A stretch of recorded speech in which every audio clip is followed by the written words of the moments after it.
good afternoon, good evening, everyone, from wherever you are, and join this session. Let me share my screen.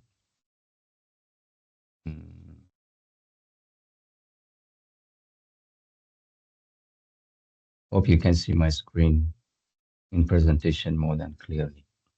Yes, we can. Okay, fantastic. So I will try to explain, will do my best to explain in around 1 hour, then we can have Q&A and attend your question. So this session is about fuzzy set qualitative comparative analysis. I'm Dr. Mustafa Rasoolimanesh. I'm the professor of sustainable tourism from Edith Cowan University and also vice chancellor professorial research fellow at the School of Business and Law, Edith Cowan University, Perth. Now we are in almost at the end of the day. I know in UK you are in early morning, so you have a few hours more than us work. And another things, we are in almost winter, close to winter. We are actually in autumn, and you are going to summer. And I heard that it's very hot heat wave in UK, and here we are having a cold weather. Okay.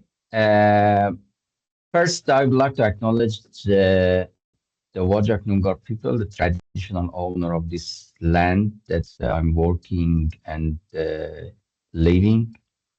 And I pay my respect to them, their elder culture, knowledge, values, and the elders past, present, and emerging of those traditional custodian of the land. Before starting talking about FsQCA, sharing a few things with you. Here you can see 3 research method books in hospitality and tourism, but of course it's not only limited to hospitality and tourism. So we started this project a few years back with Professor Fevzi Okumus and one of our colleagues from University of Central Florida. And we were supposed to publish 1 book. So we ended up to publish 3 books: contemporary research method, advanced research method, and cutting edge research method in hospitality and tourism. So in these 3 books, we try to provide, of course, with different contributor and authors, a guideline for different methods, analysis technique, research design, research methods from different angles for conducting research in hospitality and tourism. So you can see some basic concept that we have in this in first one. In second one, we have more advanced, and third one, some cutting edge research methods. Each chapter actually is there is a guideline and also some example to apply this the method that each chapter has been discussed. So it could be useful for you to have a look and see which one is suitable for you and what method you are using in your study and your work.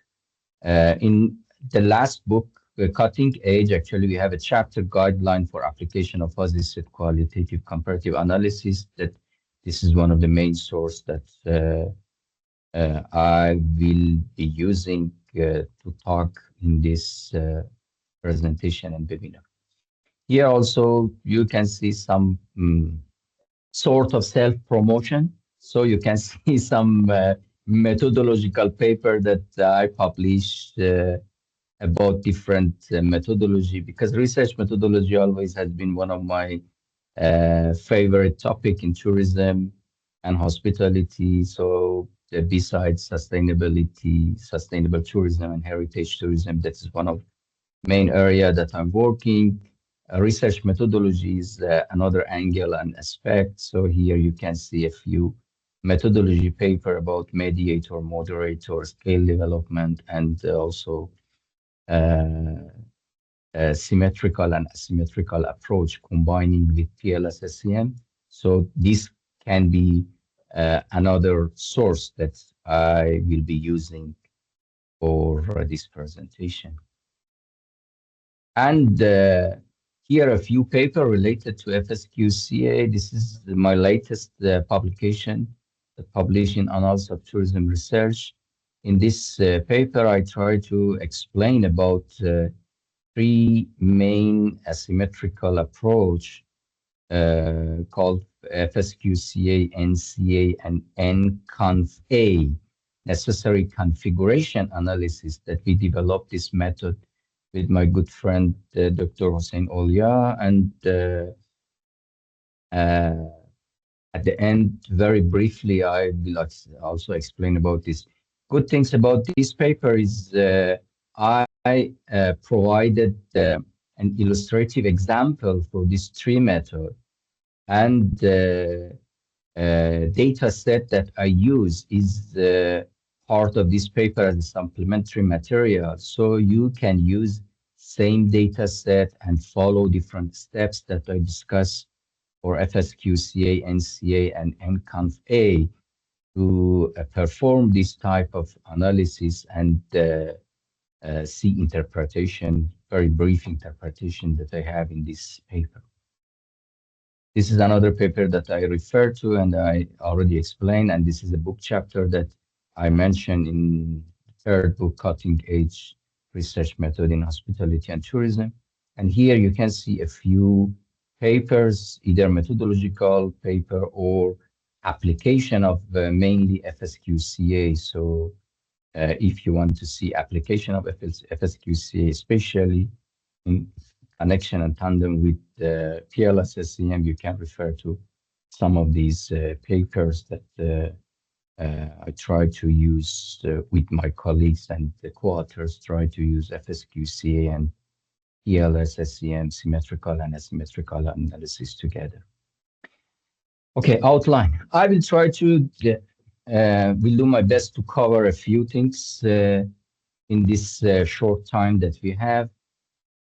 Some history and definition of FsQCA, a few main steps for performing FsQCA, including the membership calibration, truth table and minimization, consistency coverage, and necessary configuration analysis and condition analysis and configuration analysis. Okay, history. Actually, QCA, that is the root of FsQCA. FsQCA stands for Fuzzy Set Qualitative Comparative Analysis, but is not the only QCA approach. QCA approach that is the parent of FsQCA was developed by Charles Rodin, and the first application of this method and development actually has been in political science and historical sociology, mainly for macro comparative approach in country level and nation level, and for small sample size. But this method actually was not stopped there and started to be applied for larger sample size and for quantitative study. So you can see the name of this method is comparative qualitative and qualitative comparative analysis. So it's qualitative, but later has changed and evolved to be used for quantitative data and quantitative study. And this is something that in this webinar I will focus mainly. So when we apply this method, qualitative comparative analysis or QCA, so we try to identify some factor, combination of factors, or some we call, actually there are different names, causal combination of some factor. Also we call recipe and configuration that together lead to an outcome. So we have outcome and also we have causal combination of factors or recipe that is in IV, in quantitative language, actually. We have IV and DV. And the dependent variable here we call outcome, what happened based on this causal relationship.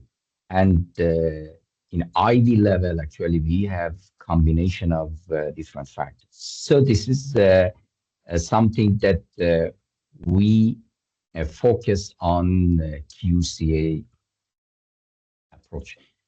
As I mentioned, there are many studies that have applied in tourism that have apply FsQCA, but the history of application of this method is not so long in tourism.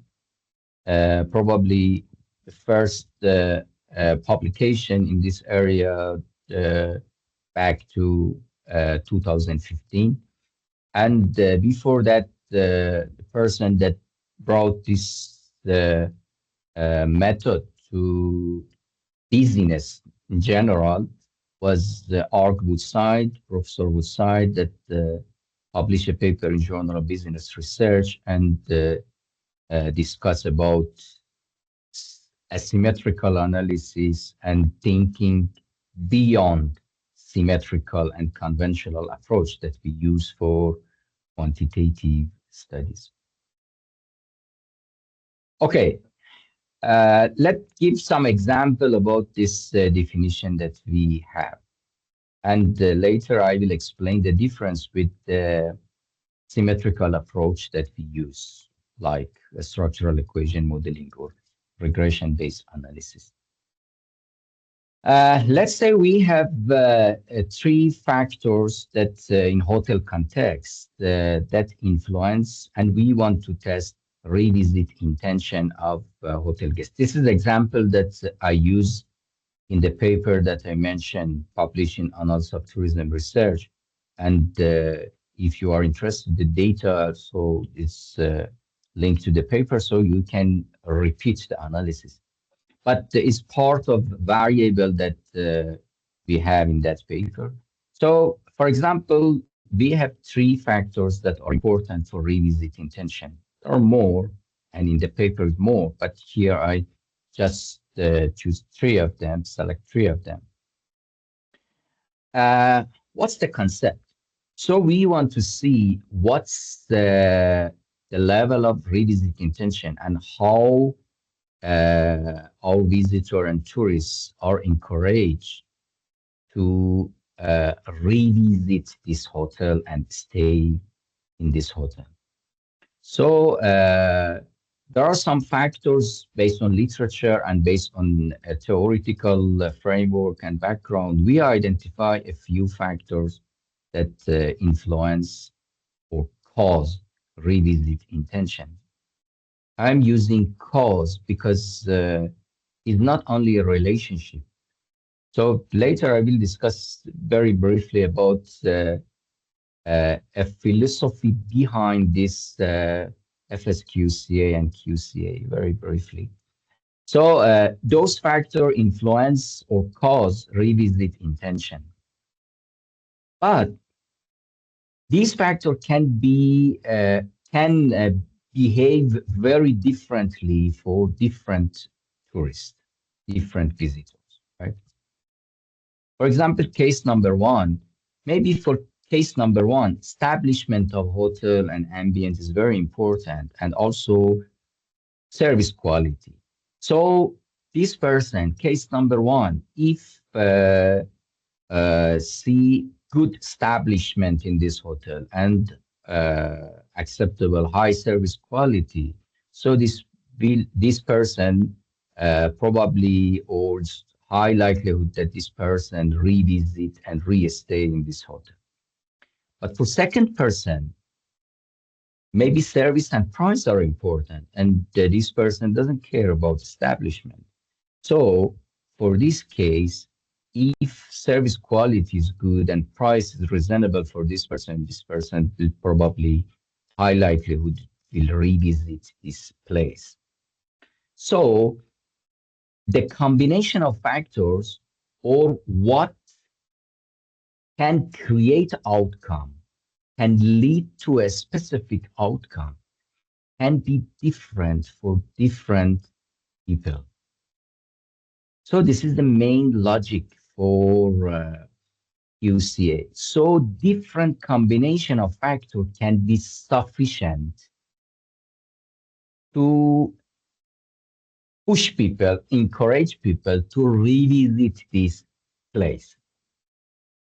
So what's the difference with the symmetrical analysis? Later I will explain. So those combination of factors we call, as I mentioned, causal recipe, causal combination, or configuration of those factors, combination of those factors that lead to revisit intention.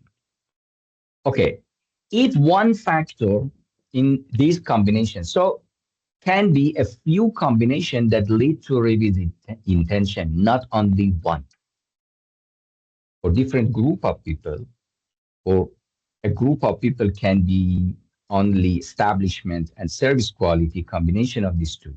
For other group of people is combination of price and service quality lead to revisit intention. So we can see actually heterogeneity among a different group of people. If one factor is repeated in all situations, for example, we can see service quality is repeated in all configuration combination that we have. So it means this factor is very important and is necessary to push people, encourage people to revisit this place. So here we call necessary condition for outcome Y. It's an example of, for example, 10 cases we have in this situation. So you can see for different cases, for 8 cases, we have revisit intention, high level of revisit intention. But for 2 cases, case number 6 and 10, we don't have high level of revisit intention. But the combination that led to revisit intention, high revisit intention for 8 cases, those combinations are different. Case number 1, for example, once all establishment, service quality, and price together to revisit this place and stay. But case number 2, only establishment and high service quality. Case number 3, service quality and price are important, but doesn't care about establishment. So you can see different combinations that have been led or created revisit intention for different group of people, or here for the 10 cases for some of those guests. Okay. Here I want to explain another concept. Probably this is the origin and the philosophy behind QCA, FsQCA, and necessary and configuration analysis. This method actually developed by philosopher McKee in 1974, or some study before in 1970s. The Cement of the Universe, a study of causation. In this study, he explained that situation, that in how necessary and sufficient condition can work together. We can have some situation that insufficient, but is necessary, and also some condition that is unnecessary, but sufficient condition to create an outcome. If this is the probably philosophy behind developing FsQCA, QCA, and necessary and sufficient analysis. If we look at this table, so you can see a different combination that are sufficient for example, X and W together, or W and Z together, are sufficient to create outcome. But they are not necessary, right? So if we go back here, we can see X and W are sufficient, but not necessary. Also, we have some conditions that are both necessary and sufficient. If you look at W, W is repeated in all these combinations that we have, that for these 10 cases led to high level of outcome. So W is necessary, and also W here alone can create outcome, can create a high level of revisit intention for some cases, for case number 5. So this can be sufficient and necessary, right? But there are some cases, for example, X or Z. X or Z are part of different combination, but none of them alone can create outcomes. So they are neither necessary nor sufficient alone. They have to be combined with the other factors to be sufficient to create an outcome. So we can see different conditions that can happen and can cause the outcome based on this I and US, and the insufficient but necessary part of an unnecessary but sufficient condition. So we can see these different condition in the QCA concept. Okay, so why we should go for asymmetrical analysis, I explained before, and this is actually from Woodside work that he discussed for symmetrical analysis. When we use symmetrical analysis like regression-based analysis for quantitative data, only we can identify one solution. Means, for example, if we have 3 factors that generate revisit intention, at the end, only we can say, okay, for establishment, relationship or effect of establishment on revisit intention is non-significant, but the effect of price and another factor that we have, service quality, is significant. So only at the end, we can have, based on net effect and average effect, only one solution. But what we have in asymmetrical analysis, we can have different solution for a specific outcome. And when we have complex situation, in especially social science in general, not only in tourism, social science in general, in business, in marketing, in organizational behaviors. So we have very complex situation, complex context, and only one solution cannot be sufficient to explain what is happening, what behavior in organizational level or individual level happening. So we have to move to asymmetrical approach to grab the complexity of social science situation and social science context. So this is the differences that we can see for asymmetrical, that there are several solutions compared to only one solution from symmetrical approach.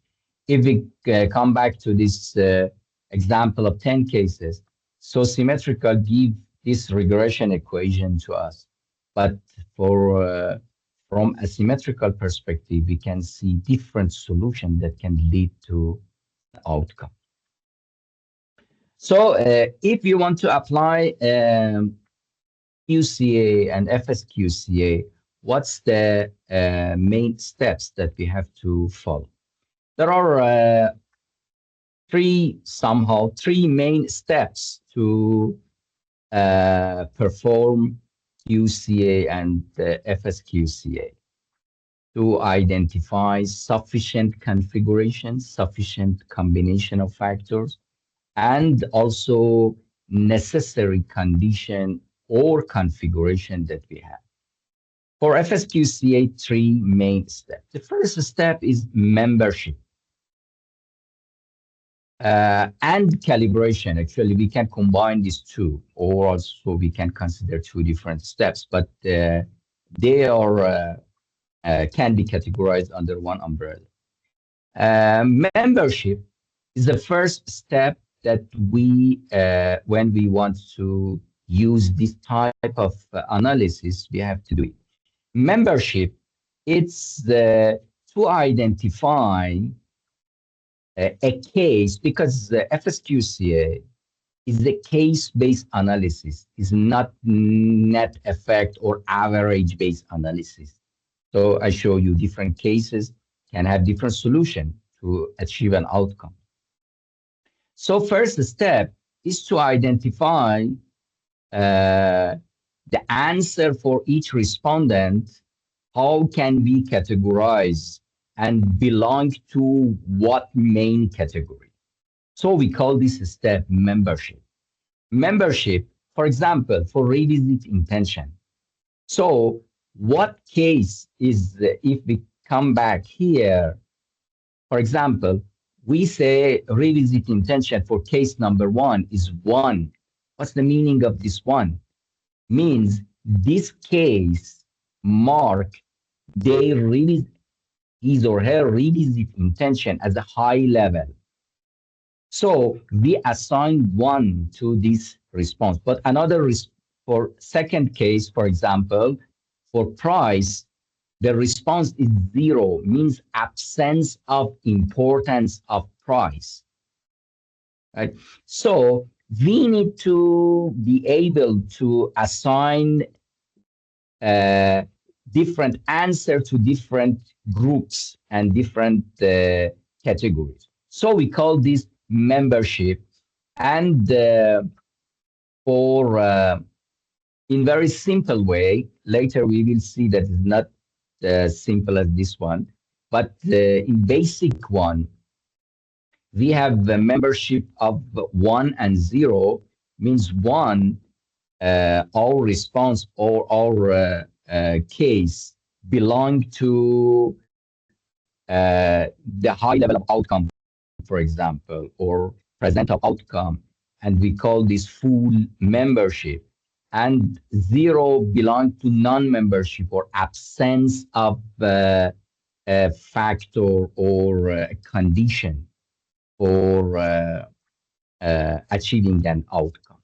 So the first thing is the assign number of the values of 0 and 1 to different responses. But how we do this one? Based on calibration.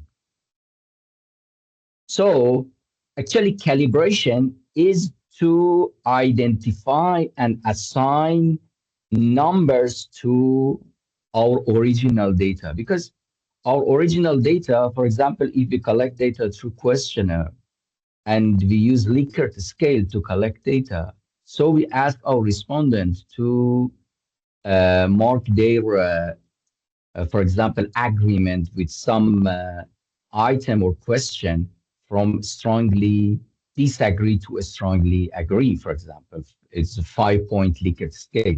So they assign, or they mark 1 to 5, 1 for strongly disagree, 5 to a strongly agree.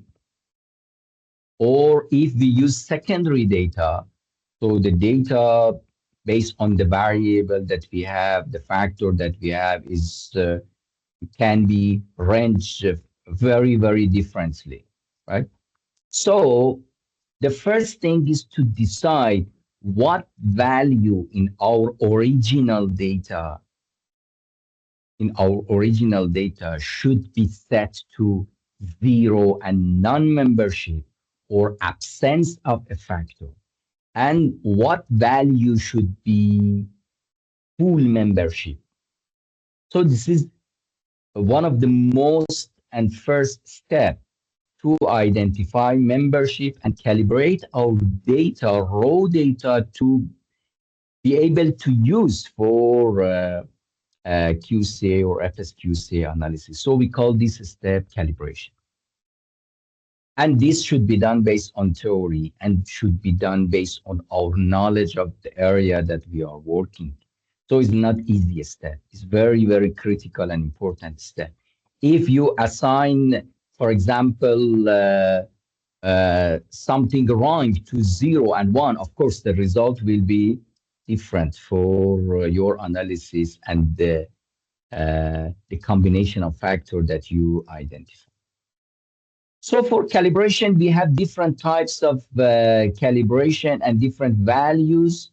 So crisp QCA, or sometimes we call multi-level between crisp and fuzzy set calibration. So for crisp QCA, here for crisp set and calibration, we have only two values. 0 is fully out, absent. 1 is fully in and present. But we also have multi-level or multi-values calibration. So we can have 3 values. So 1 is fully in, 0 is fully out, and 0.5 is something between, neither fully in nor fully out. Also, we call crossover value. So we need to be able to convert our original raw data to these values. So we can have 5 value fuzzy set or multi-level or multi-values calibration. And the continuous one is for fuzzy set calibration. For when we use fuzzy values, means that we use continuous values between 0 to 1 for converting our raw data to the data that we use for QCA or FsQCA, and the range between 0 and 1. 1 is for fully in, present. 0 again is fully out. But between this 0.5 can be crossover, and between 0.5 and 1 can be more in than out, and between 0 and 0.5 can be more than out than in. So we have continuous values when we calibrate our data, raw data, to the data that we use for FsQCA. So this step is very critical and important step. For calibration, we have different methods to understand what values should be, for example, 0 and 1 and 0.5. There are a few different approaches for this one. 3 main approaches that have been used for this one is, for this calibration, is using percentile. So most of the study recommended to use 5% percentile for fully out or non-membership, fully non-membership, 95% percentile for fully in or full membership, and 50% for crossover value. This is one of the common methods that has been used in different studies for calibration. Another method is also very common because many quantitative study use survey and Likert scale for collecting data. So using different points of Likert scale for converting to non-membership, full non-membership, and full membership. So, for example, for 5-point Likert scale, we can use 1 for non-membership and assign 0 to this, and 5 or 4 and 5 for full membership. So this can be another way of calibration.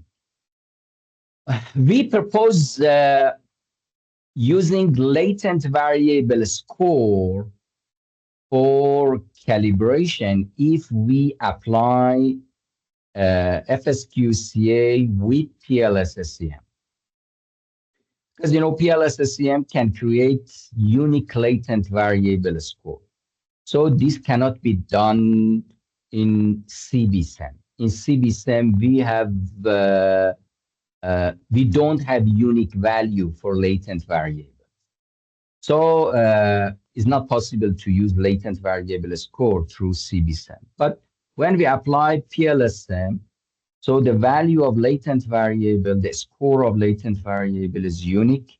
So we can use latent variable score for calibration. We propose to use, because the result of PLSSEM and the latent variable score is a standardized value. Also, we can have unstandardized value, but we propose to use standardized value.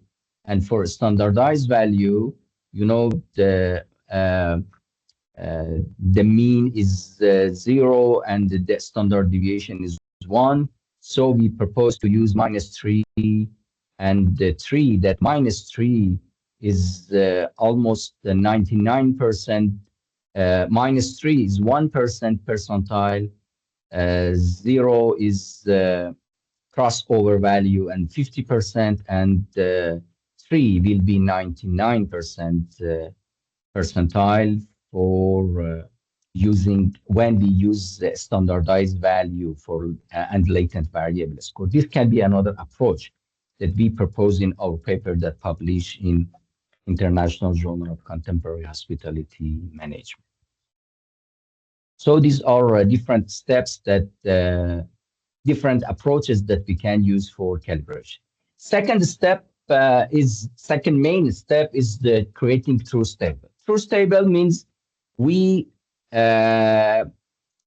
create all combination of factors that can happen.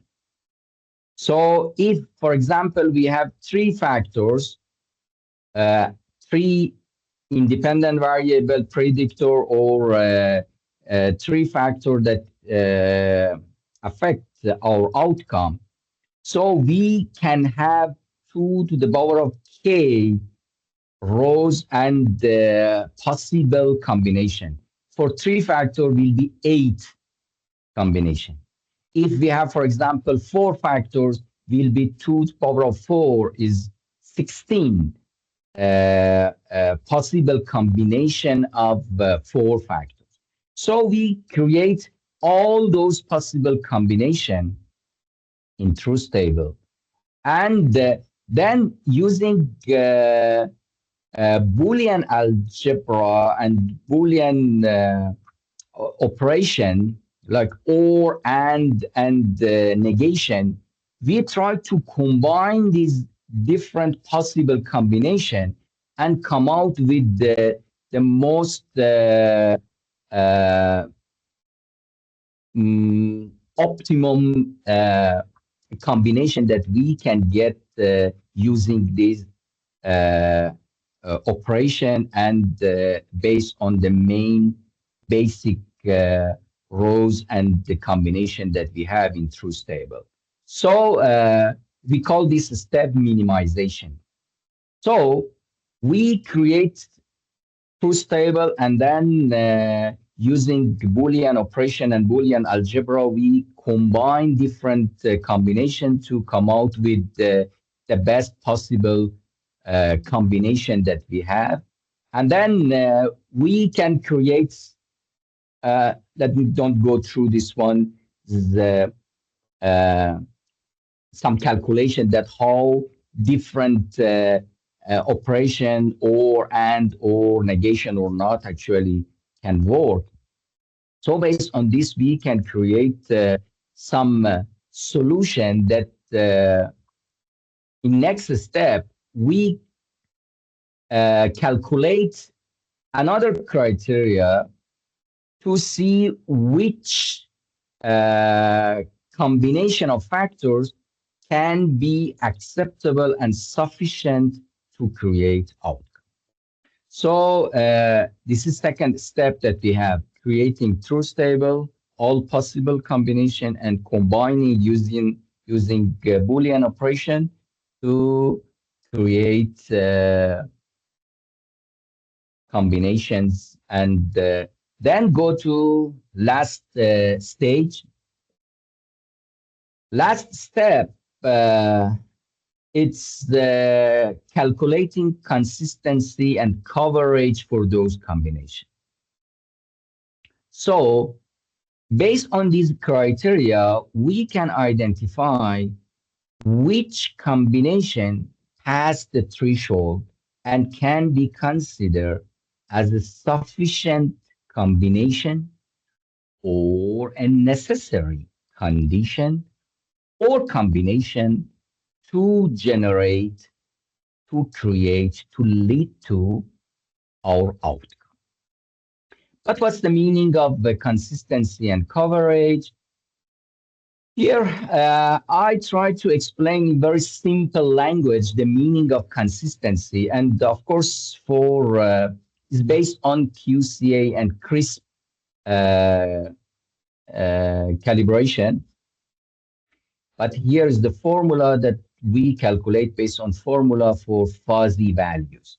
But here is based on only two values for high and low, for membership and non-membership, 0 and 1.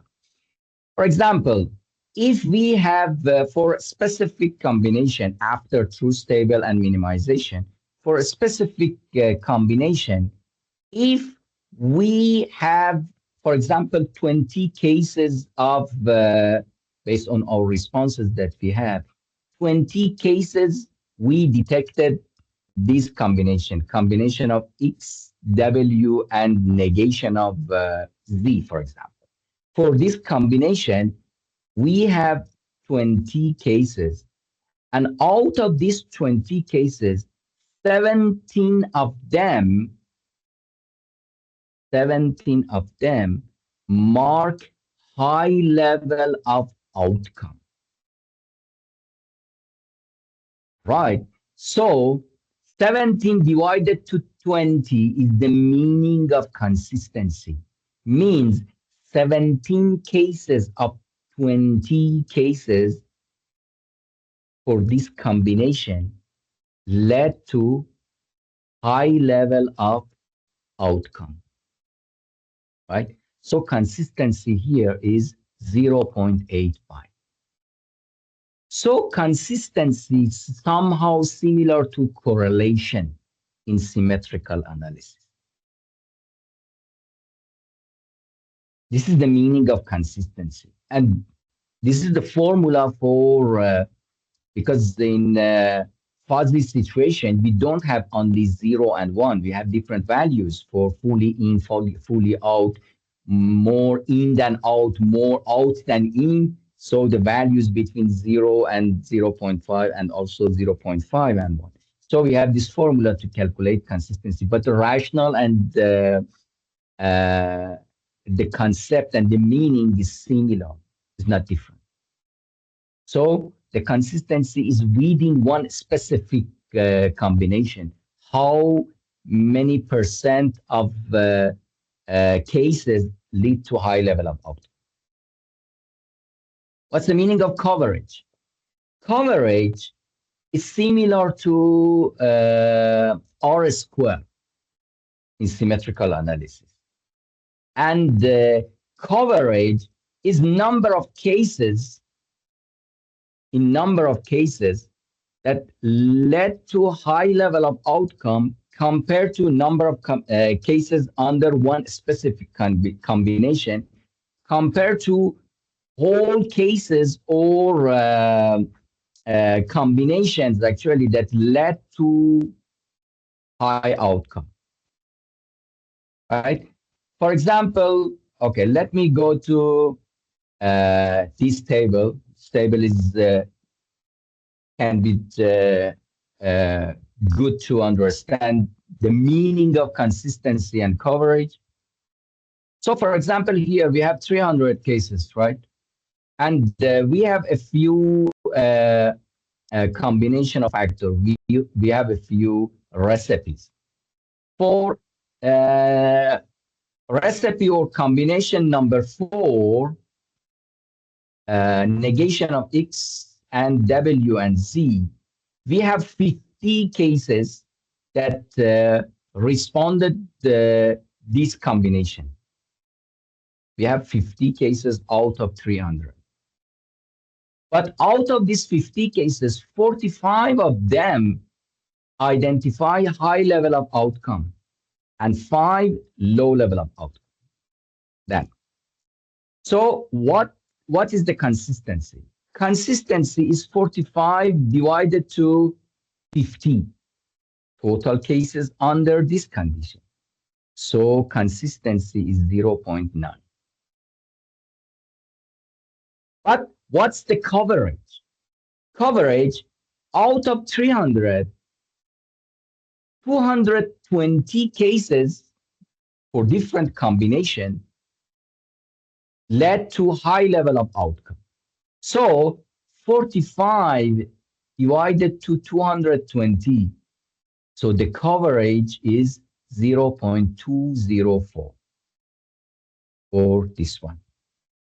So you can see other actually different other combination that here I calculated very simple to show simple word is simple language that what's the meaning of consistency and how and coverage and how we calculate. But you don't need to do this one, right?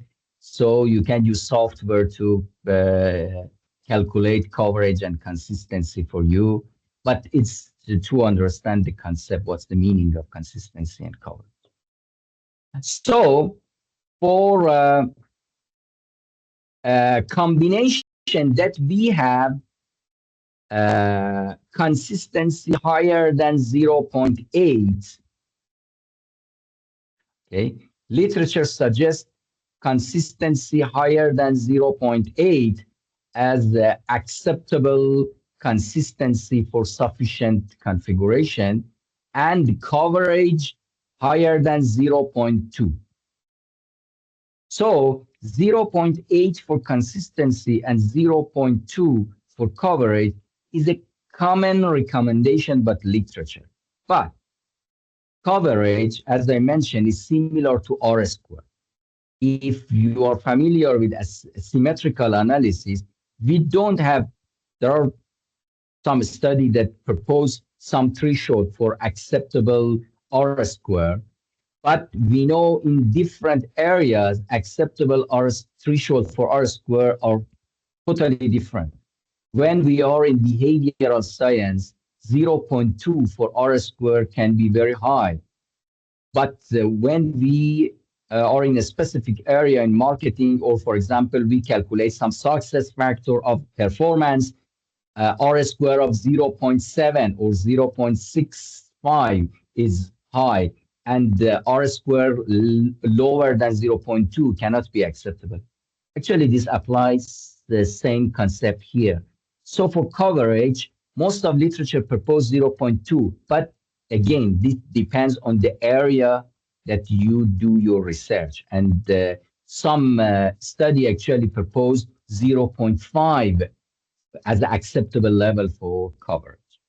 So it depends on the area that you are working.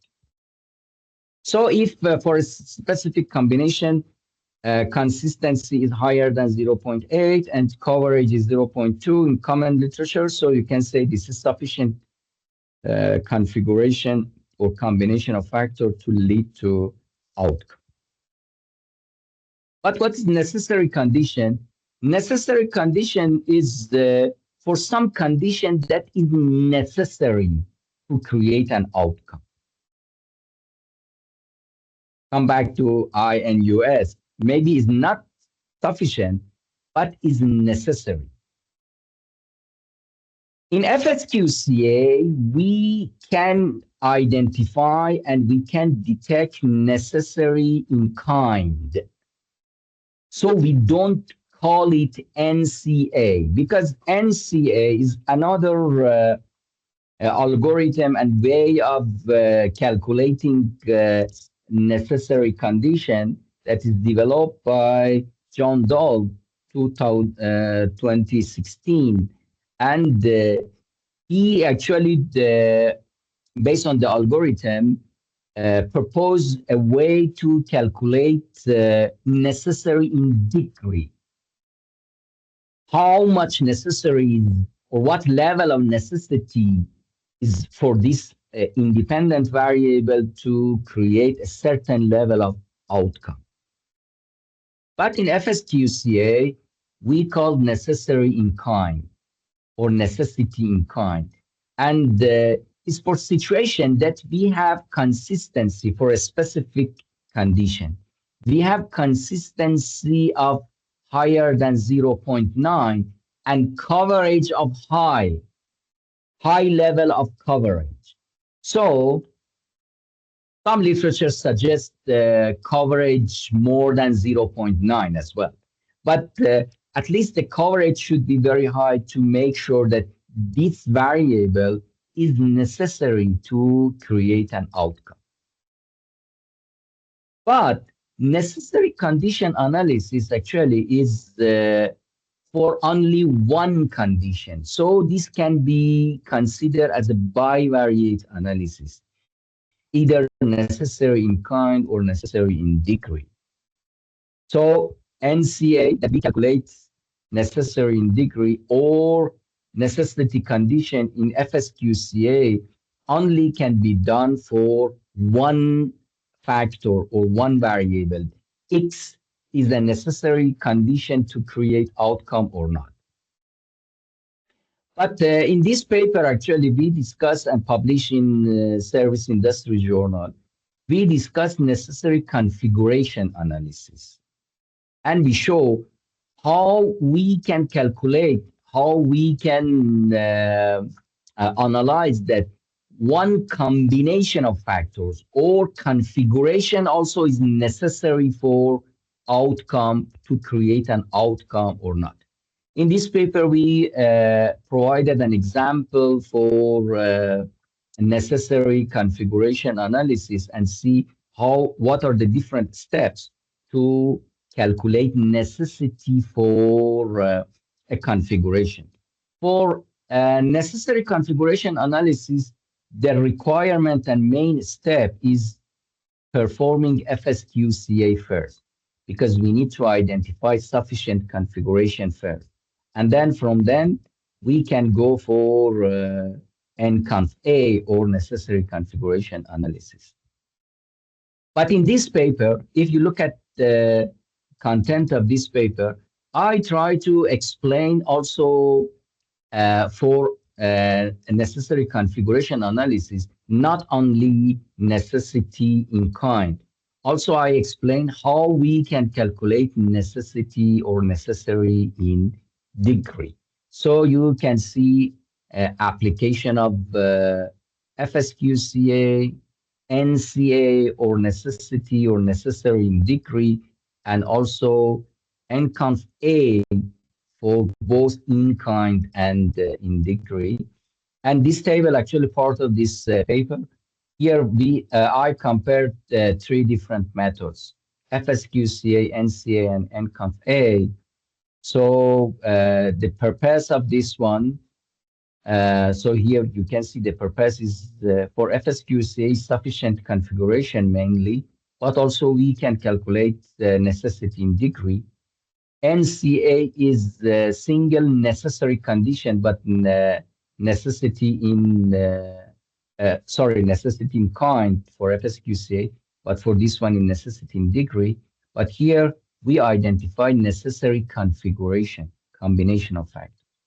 And there are different steps for causal logic requirement, how we should calibrate data. For example, for NCA, we don't need to calibrate data. Also, we can use calibrated data, but it's not necessary. But for FsQCA and NConfA, we have to calculate, we have to calibrate data because this is the method that's follow after FsQCA.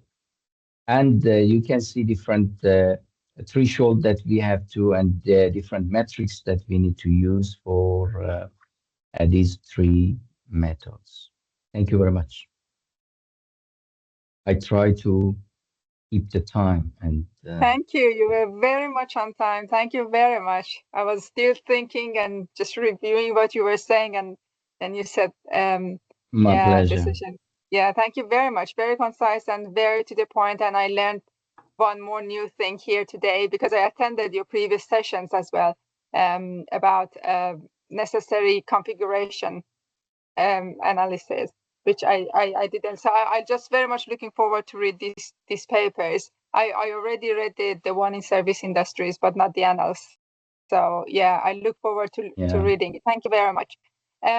Does anybody have any question for Mostafa from participants today? Any questions, anyone?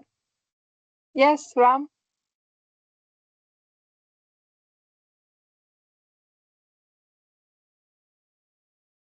I think you're muted. It's great to see you.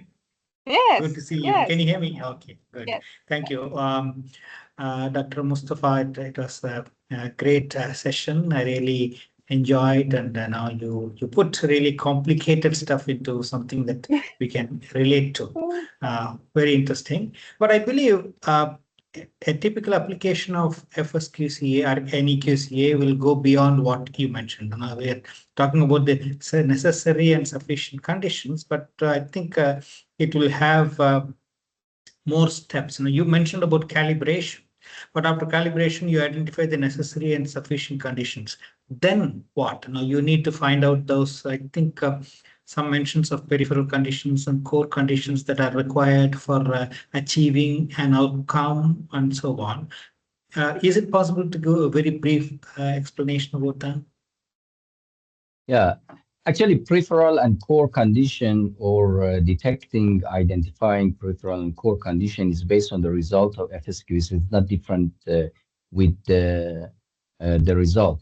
Actually, when we perform analysis in second step, truth table and minimization, we can have three different solutions: parsimonious solution, intermediate solution, and complex solution. And I didn't go through this one. So this solution, you have to choose based on your knowledge of that area. And for some situation that is very sensitive, you have to choose complex solution. For some areas, the recommendation is most of situation we use intermediates. It's between parsimonious and complex. But for some situation, we need to choose a complex based on the sensitivity. So this peripheral and core actually is the combination that is detected in parsimonious and complex situation. So if a combination is detected in both solution, parsimonious and complex situation, means this combination is the core combination. But if it's only in complex situation, because generally we have more sufficient configuration in complex solution. So if it's only in complex solution, but is not detected, is not identified in parsimonious solution, so we call this peripheral. So it's thanks for that. One more question. You mentioned about truth tables, which gives you all the combinations of the causal factors. But then, what is the link between this truth table and the complex or parsimonious or intermediate solution? How do we arrive at those things? We don't do software, we'll do based on some algorithm for us, but actually the truth table is the root of calculating different solution. So using some algorithm and using a Boolean operation that I explained, and based on some threshold, we can, through this method, different solution will be identified. So truth table, actually the root of different a combination that different solution that we have at the end. So if you use the software, you can see different three different solution that or possible solution for your result. You can see parsimonious, complex, and also intermediate.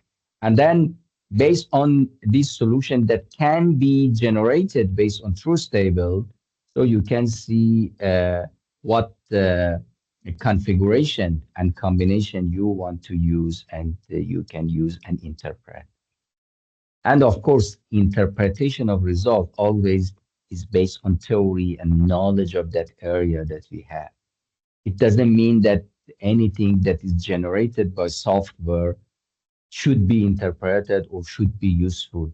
When we interpret the result, we need to have knowledge that, okay, this combination makes sense or not.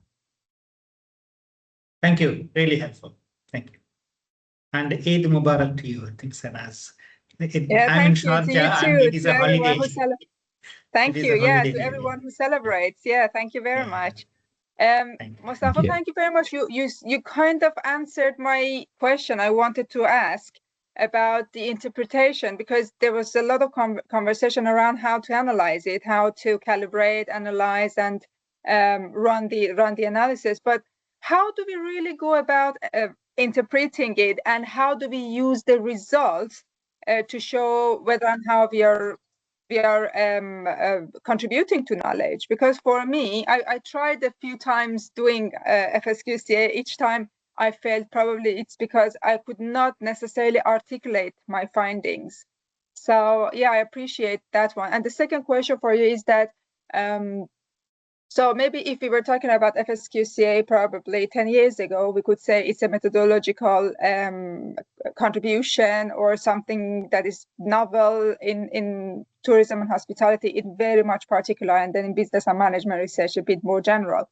But now, there are a lot of studies, a lot of advancements in FsQCA methodology. How do we combine it perhaps with other methods of analysis that we maintain that cutting edge, rigorous method of analysis that is still novel, but at the same time bring out more insights? I really would like to know more about the potential and possibility of creating some pathways to make FsQCA still relevant. And I'm not saying it's not relevant, but to the extent that it still remains as a contribution to knowledge by using a methodology that is not necessarily the case for all other papers. So these were these two questions for me. Thank you. So what was the first one? The first one is, can you take us through the interpretation? The method of, interpretation. How do we use the results? How do we articulate our findings? Yeah, there are two angles here. One is based on not statistical, based on some threshold that we have, maybe mathematical threshold that we have, and we calculate. So there are two main criteria, as I mentioned and explained, is consistency and coverage. So when we want to explain a situation, is a combination is sufficient or necessary, we have to use those thresholds. Right. So based on the result from software, if a combination has at least the coverage higher than 0.2, that, as I mentioned, in some area can be requested higher than 0.5 based on the knowledge, based on the area. So this can be, and the consistency higher than 0.8 can be acceptable as a sufficient configuration combination. And for necessary, if consistency is higher than 0.9 and coverage is high, so it can be acceptable as a necessary condition. But this is one angle for interpretation. Another angle is our knowledge. So definitely this will be different. Even for interpreting the threshold, we need knowledge of that area. So, as I mentioned, for some study, maybe we have to consider higher value for coverage.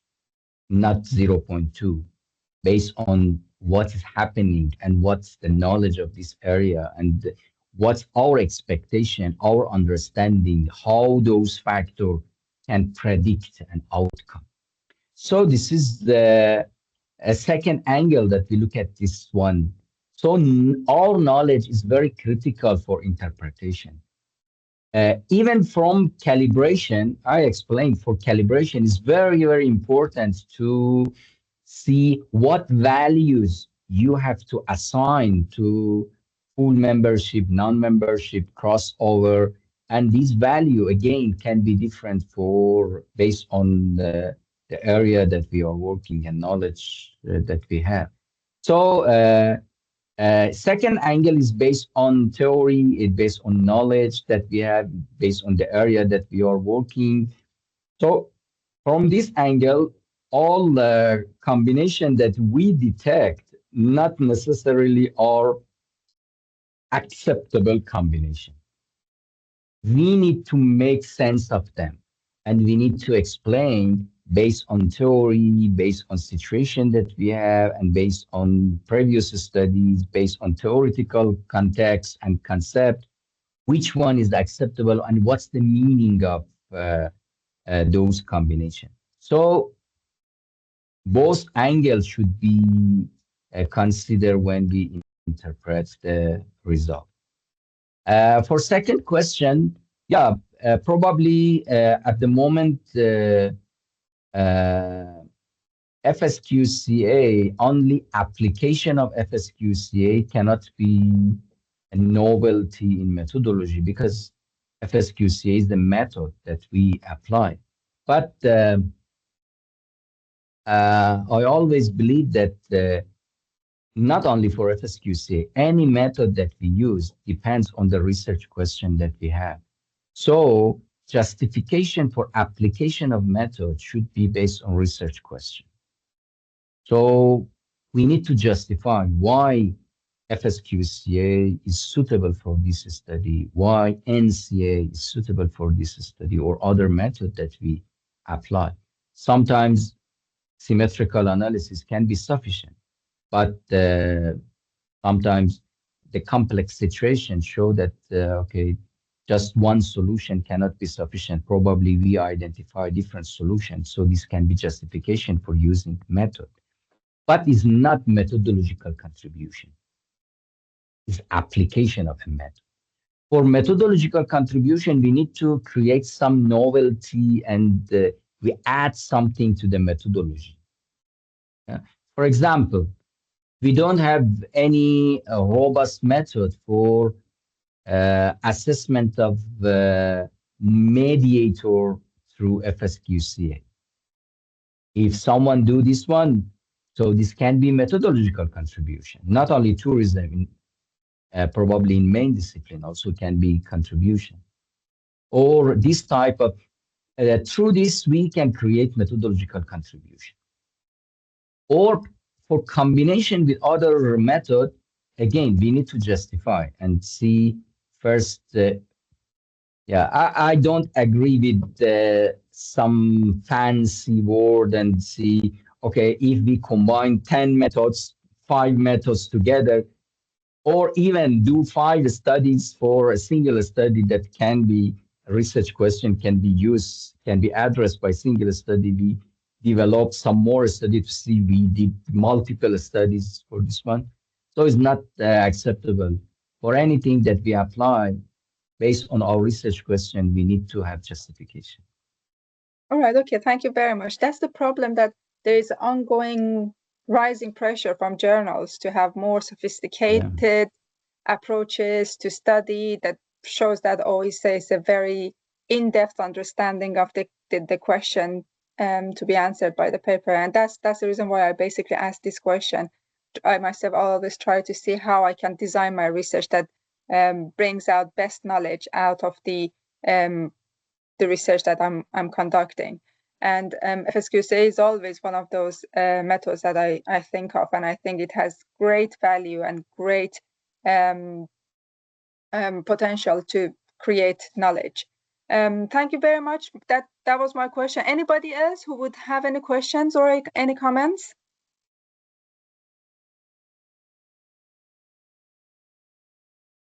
I think I take the silence as a yes. I think. So no, I don't have any questions, but I just want to comment, say it is really very, very helpful. You made a very complex things very simple to understand. Thank you so much for your time. Yeah, My I think pleasure. we need to review the papers that Mustafa published, so we can, especially the last one with illustrative examples. I think that's very helpful. So we can And in get the to know paper, how I best. try to, in the paper also, I try to use simple language to explain what is the meaning of these different methods and how we can perform it. I think we need more of these type of outputs really in research methodology, that with simple words and illustrative examples. And it's fantastic that you provided the data set so we can replicate the analysis to learn more. We need more of these, I think. Thank you very much. Very, very helpful, very great session. Yeah, thank you. So My pleasure. I would say that, I would say that this is concluding our today's session. Thank you again, Mustafa, for your time. I hope you will enjoy summer, winter when we are enjoying summer here. This is very strange, but yeah. Thank you very much, everyone. I hope you also enjoy summer. Definitely. Yes. Thank you very much. Thanks. Okay. Have a good day. Bye, everyone. Bye. Bye-bye. Thank you. Bye. Bye-bye. Bye-bye. Bye. Bye. Thank you. Bye-bye. Thank you.